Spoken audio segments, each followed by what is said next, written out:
Polypede works here. In chapter 863, we are introduced to the concept of a special Parameica, which is a subtype of the Parameica class. Brought to you by Jinbei as he explained the powers of one Charlotte Katakuri. However, what if I told you that we have been seeing special Parameicas since Little Garden? Let's continue. So over the years, I've heard people say that special Parameicas are just Logias, but instead of being based in an element that occurs in nature, they just are whatever or can become whatever. I don't think that is the case, and I think the manga shows us that's not the case. So, to explain the methodology that I'm going with here, I have fit all the characters on this list into 3 tenets. And they are as follow. Tenet 1, a character must be able to generate a real substance both effortlessly and limitlessly. Therefore, characters who have their abilities connected to stamina or a particular rule set are out. That means characters like Otama or Law are out because Otama's substance is connected to her stamina, and with Law, he generates a field of influence. He does not generate a substance. Characters like Moria are out. He takes shadows and turns them into matter. He himself does not create shadows. Characters like Perona are out because she generates ghosts.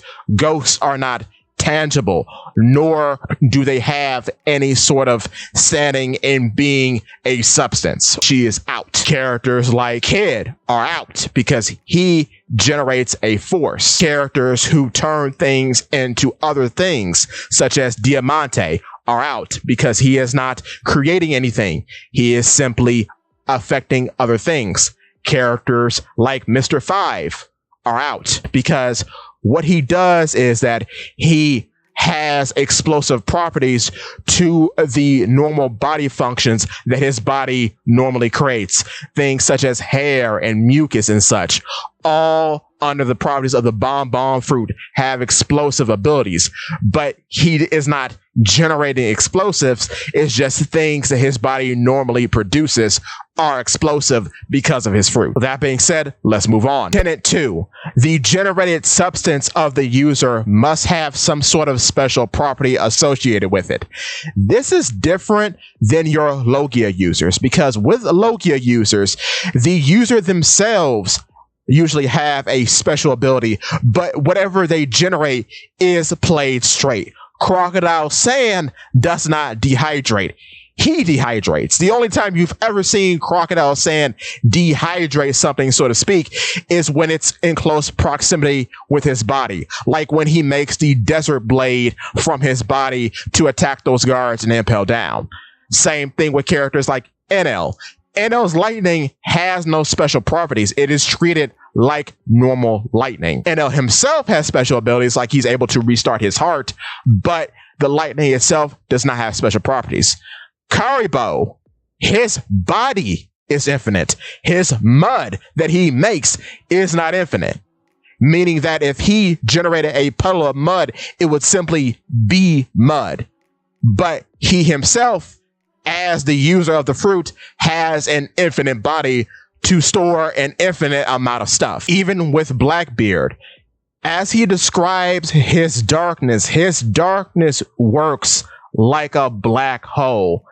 It sucks in and crushes things. So in that way, his darkness that he generates is played straight. However, his body is unique and has unique properties, such as taking more pain than a normal individual. That's a special property. Or him, upon touch, turning off devil fruit powers. That is a special ability of his, not his darkness. With that being said, let's move on to the third and final tenet. Tenet 3. The user themselves must have some sort of special or localized relationship with the substance that they generate. We're going to get into this a lot, and this is going to be kind of the starting thing I'm going to talk about here. So, in beginning our list, let's address the elephant in the room, Charlotte Katakuri, the poster boy for this entire subtype. Charlotte Katakuri, the user of the Mochi Mochi fruit, is the first known special paramecia in the series. He has the ability to generate mochi effortlessly and seemingly limitlessly. The special properties of the mochi that he generates is that the mochi is unusually sticky and it's highly susceptible to liquid, displayed by Jinbei. What is also interesting about the Mochi Mochi fruit, in accordance to its user, Katakuri, is that Katakuri has this armor around his body all the time. This armor is made to look like his natural body. However, based on how seamlessly he can use his abilities in accordance with observation hockey, it appears as though his body is made of mochi. However, this mochi has the special property in accordance with him to act as armor, but within said armor, it seems as though there is a limitless amount of space. Why do I say this? Well, in housing Katakuri's real body, the mochi is also able to house his spear, Mogura, because he pulls it out of himself during the fight between himself and Monkey D. Luffy. So, to add things up, I would say that 1, he can effortlessly and limitlessly generate mochi. 2, the mochi is both very sticky and highly susceptible to liquids. And 3, the special ability that the mochi has in accordance to him is that it allows him to wear the mochi as if it were armor, and it can house both his real body and other things such as his spear. I will say another ability that Katakuri might have, just because there's some story behind it, is that the Mochi Mochi fruit does give him some kind of localized elasticity, which is why his mouth is able to expand to ginormous sizes, whereas in the past, before he ate the fruit, his jaw ripped because he opened his mouth too wide and stuffed too many donuts within his mouth, which is why he has the scars on each side of his mouth. With that being said, let's continue. Katakuri isn't alone in generating an armor that looks like his body, because we have Treble, the user of the Beta Beta Nomi, or the Sticky Sticky fruit, which allows him to generate a very flammable and very sticky mucus effortlessly and limitlessly. His special ability in accordance with this fruit is that his nose seems to be perpetually running. Another special ability, like I mentioned previously, is that he can generate a suit of armor that, much like Katakuri, looks like his natural body. And with that being said, it's very interesting that, like Katakuri, he has a very high perception in which he can move out of the way when a oncoming attack is coming his way, at least most of the time, because there is a point in Dressrosa where he's actually bisected, both in the manga and the anime, by Usopp. However, seeing as how his real body was in one of the sections of his mucus armor, he was not affected by being bisected. Treble's boss, Don Quixote do Flamingo, is the user of the Ito Ito no Mi, otherwise known as the String String fruit. Said fruit allows Do Flamingo to produce string effortlessly and limitlessly. Some unique qualities of the fruit are that it seems to have a special relationship to whatever it attaches to. So if Doflamingo attaches his string to a person, he can control that person as if they were a puppet. If he attaches his string to clouds, it allows him to actually fly through the air. swing on the clouds for leverage. So if there are no clouds in the sky, Doflamingo cannot traverse the skies. Another interesting property of Doflamingo's string is that it is very, very tough and very, very durable. As Doflamingo has used it to cut a meteor, it itself is even strong enough to resist hockey-imbued sword swings from several different people when Birdcage was activated. Another interesting property of the string is that it seems to lose all motion and direction when Doflamingo is knocked unconscious, which kind of makes sense. If the puppeteer is no longer pulling the strings have no purpose.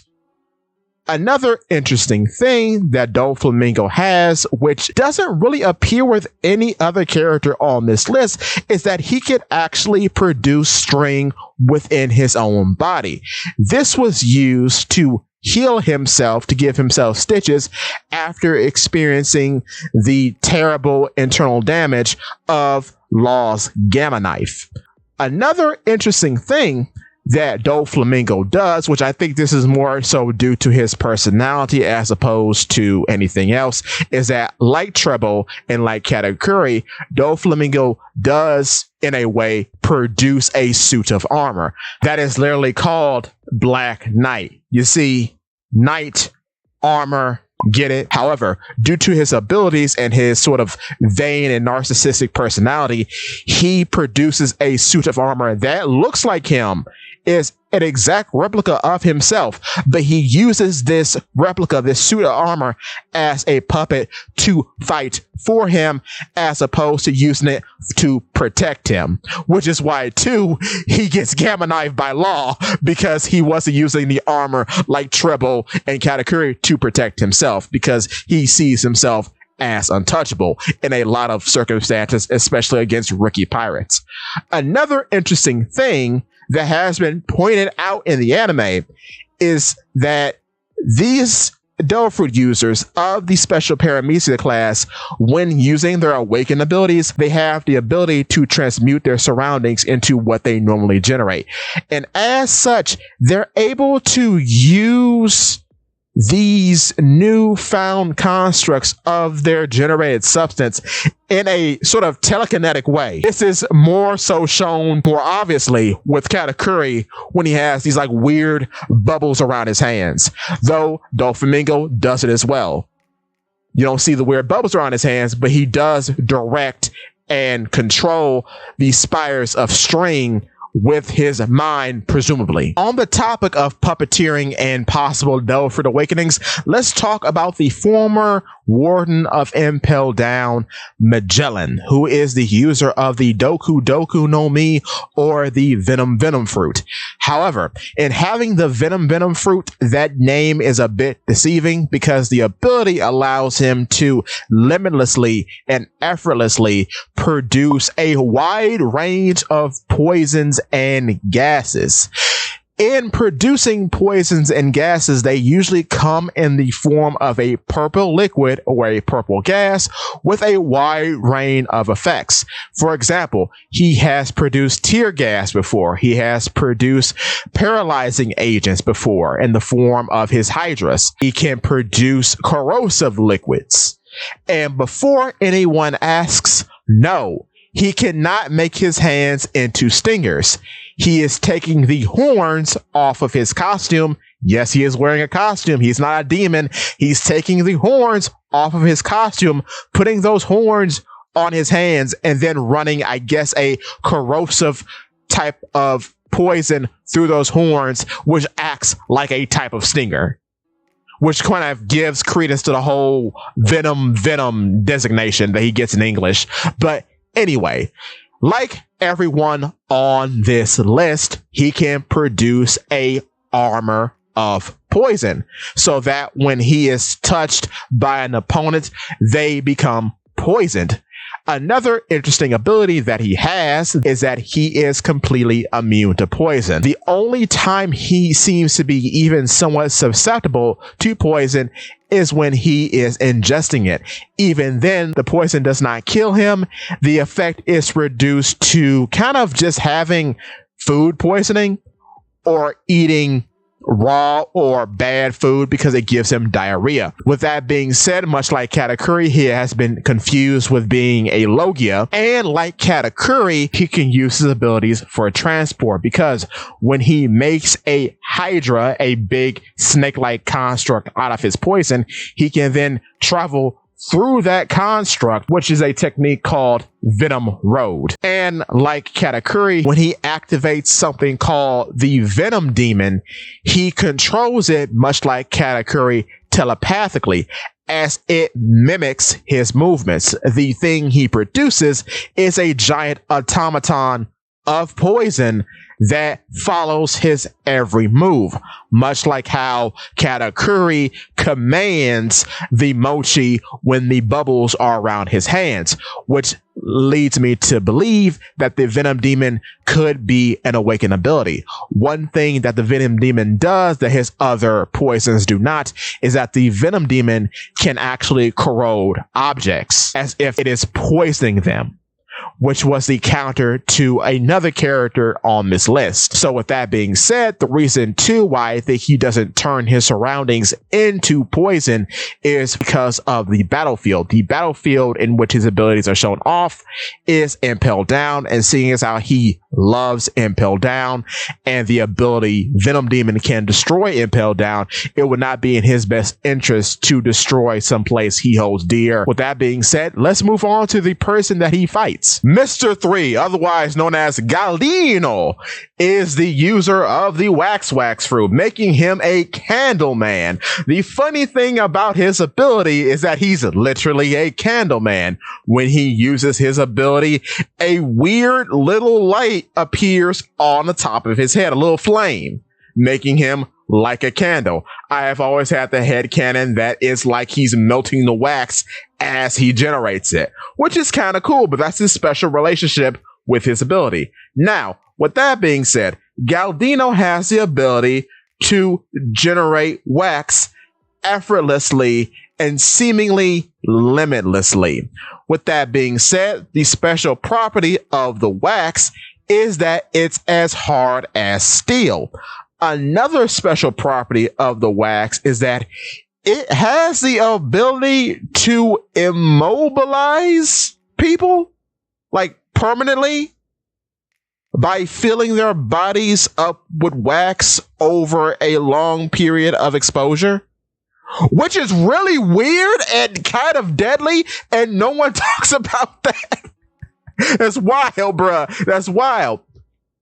But what's also interesting about Galdino is that much like a lot of people on this list, he uses his power as a suit of armor, which is called Candle Champion. And he's also given this suit of armor to Luffy at a time to fight Magellan. Another very interesting thing, which is a sort of, I guess, relationship you could say that he has personally with his ability, is that he takes on the properties of a candle, as when we see him in Impel Down and he is in the Blazing Hell portion of Impel Down, he seems to be actually physically melting, and his constructs lose their integrity because the heat in the surrounding area is so high, which is something very unique of him.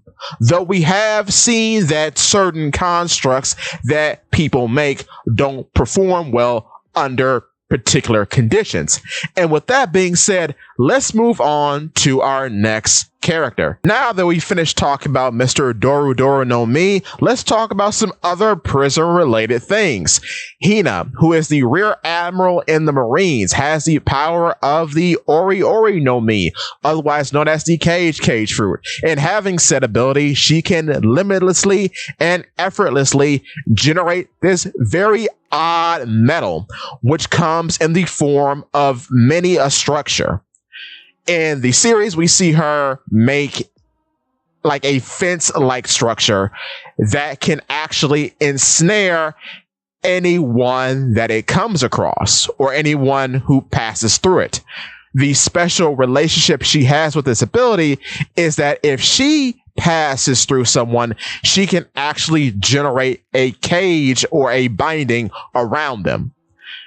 I was really on the fence about putting her on this list, but the more and more I thought about it, the more and more she does make sense.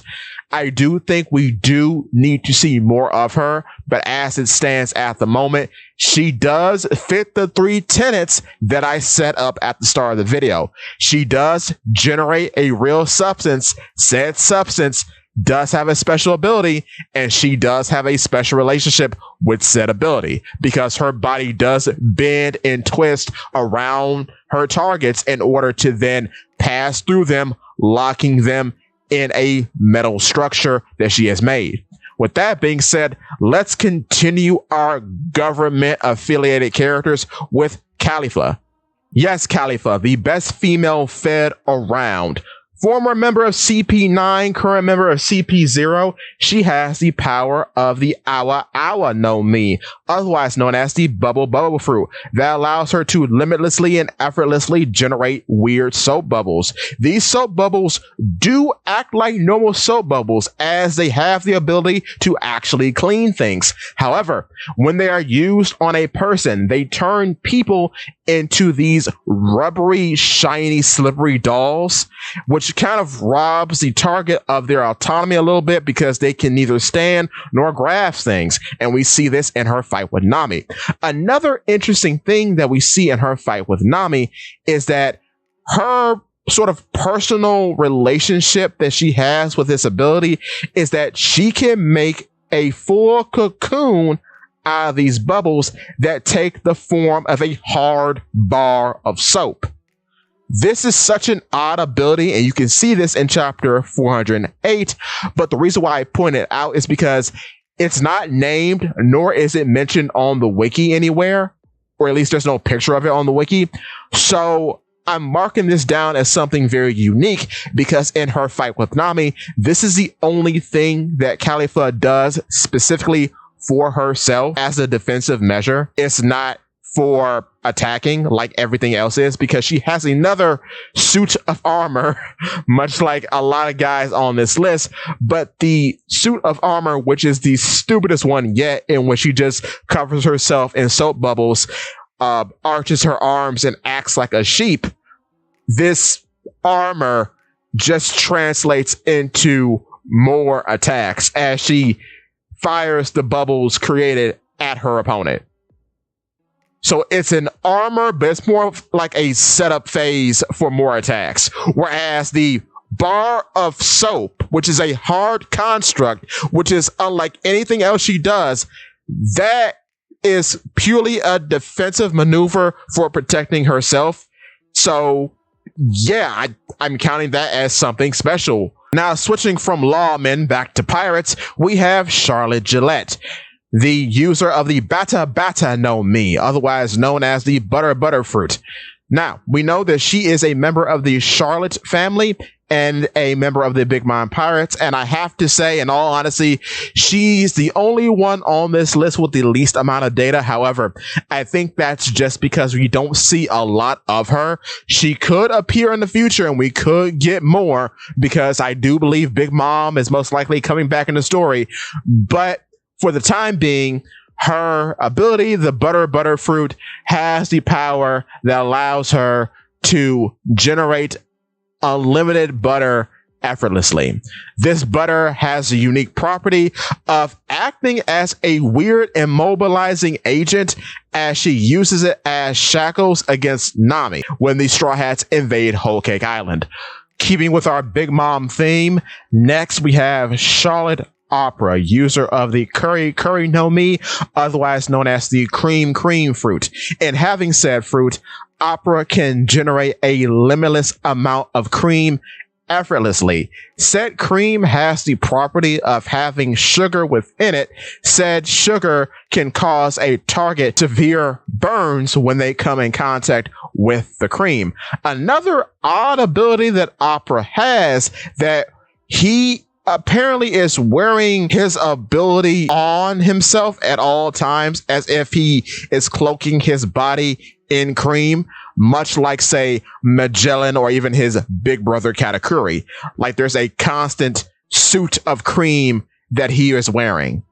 And this doesn't seem to give him any defensive capabilities, as, for example, Jinbei could just punch right through him. So, not sure about the advantage of being a cream man all the time, but that's him. His special relationship is that he's always covered in the cream that he generates, even when he's not fighting. And the cream itself has the unique property of having sugar that can burn opponents when they come in contact with the cream. With that, let's continue with the Big Mom pirates, shall we? Next, we have Charlotte Cracker, the user of the Bisu Bisu no Mi, otherwise known as the Bis fruit. It allows him to generate biscuits limitlessly and effortlessly. The special property of the biscuits is that they are very, very hard, akin to like hardtack. Much like his older brother Katakuri and his mochi's stickiness, liquid can actually compromise the hardness of Cracker's biscuits, making one of the main draws of the fruit completely inert, which is insane. And another very interesting ability that he does is that he usually turns them into biscuit soldiers, hiding in one of them usually, which is another trope that is very common amongst Dilford users of this presumed class, because yet again we have someone wearing armor. Now, this isn't a special relationship that he has with the fruit specifically, but I do like that he adds jam to his biscuit soldiers to simulate the idea of blood when they are cut. That is just a cool note to bring up. I thought his hair sparklers had something to do with his abilities, akin to Mr. 3. They do not. It is just a pun. And the special ability that he has associated with those biscuits is that it appears as though he can make them harder, and he brings them into being via clapping. I'm not sure if that's his personal flair or is that a necessity that needs to happen, but it's something to note because he's the only character in the series who does that when he is generating his substance. With that being said, moving on. Next, we have Charlotte Parameica, user of the Parameica no Mi, otherwise known as the Lick fruit, that allows him to effortlessly and limitlessly generate candy. Said candy has the ability of being very hard, like Cracker's biscuits, but it's also extremely susceptible to heat. Another very interesting ability that it shares in common with Mr. 3's wax is that when Parameica uses an ability called Candyman, in which he completely candy coats a target, said target will be completely immobilized and will perish after 3 minutes of being completely coated in candy. This is very similar to what Mr. 3 does with his wax fruit. Another interesting thing about Parameica is that I'm not sure if this is an effect of the fruit, but it's very likely that his long tongue is an effect of the fruit, seeing as how the fruit in English is called the lick fruit and Parameica is the sound of licking. Another interesting ability that the fruit has is that he was able to use his abilities to generate himself a prosthetic limb, which I haven't seen before, honestly. Don't know if I would classify that as armor. Moving on, though. Next, we have the only supernova on this list, Basil Hawkins, who has the power of the Wara Wara no Mi, otherwise known as the Straw fruit.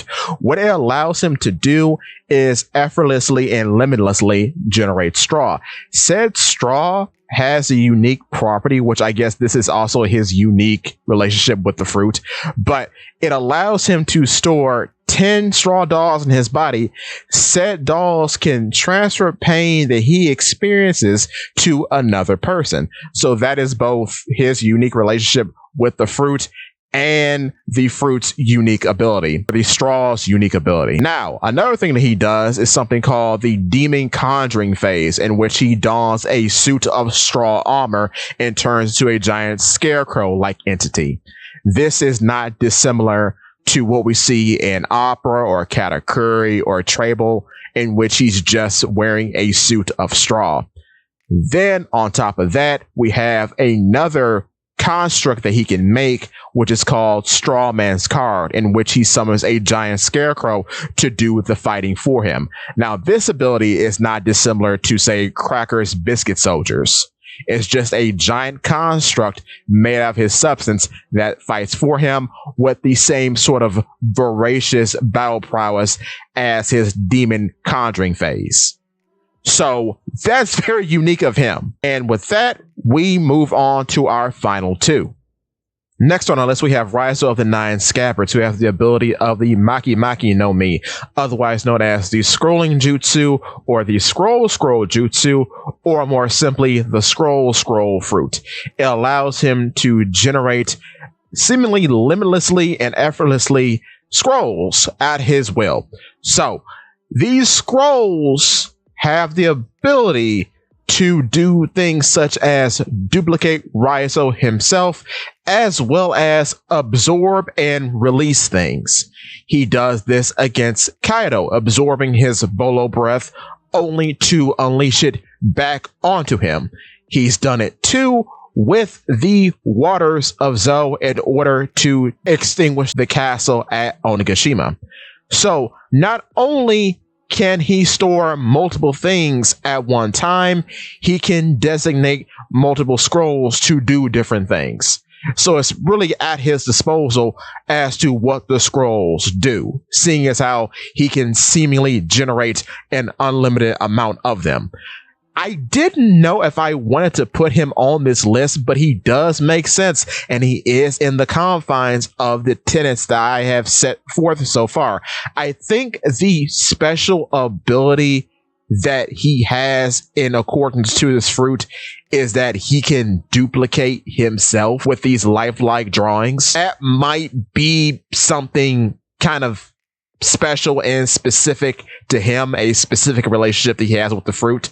But otherwise, yeah, that's a scroll fruit. Last but not least, we have Kurozumi Kanjiro, the user of the Fuda no Mi, otherwise known as the brush fruit. It allows Kanjiro to generate ink from his body at will, effortlessly and limitlessly. Now, the main strength of the fruit is creating constructs, and this is the only fruit on the list that has to have the user have another skill set in order to use the fruit at its most efficiency, because the fruit is dependent on the user's drawing ability.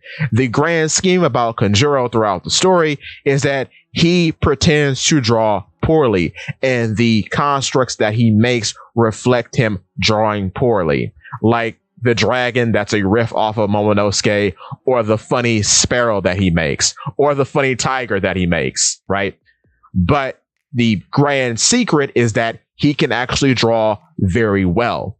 And he's made things like cranes and snakes and such, as well as Odin himself. So the strength of the fruit is created with no limit in sight, the only limit really being your imagination.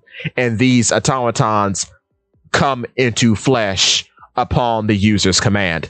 Another very interesting ability is that the fruit doesn't always have to use automatons or drawings in order to be effective, as Kanjiro has used an ability in which he has summoned a cloud of ink that rained down ink arrows upon his opponent. Another interesting thing that only happens once, but I think it should be brought up, his final construct, the Kazenbo, which origins are muddy, is a construct that has an elemental aspect to it, as it was an entity of fire that could literally burn things that it came in contact with.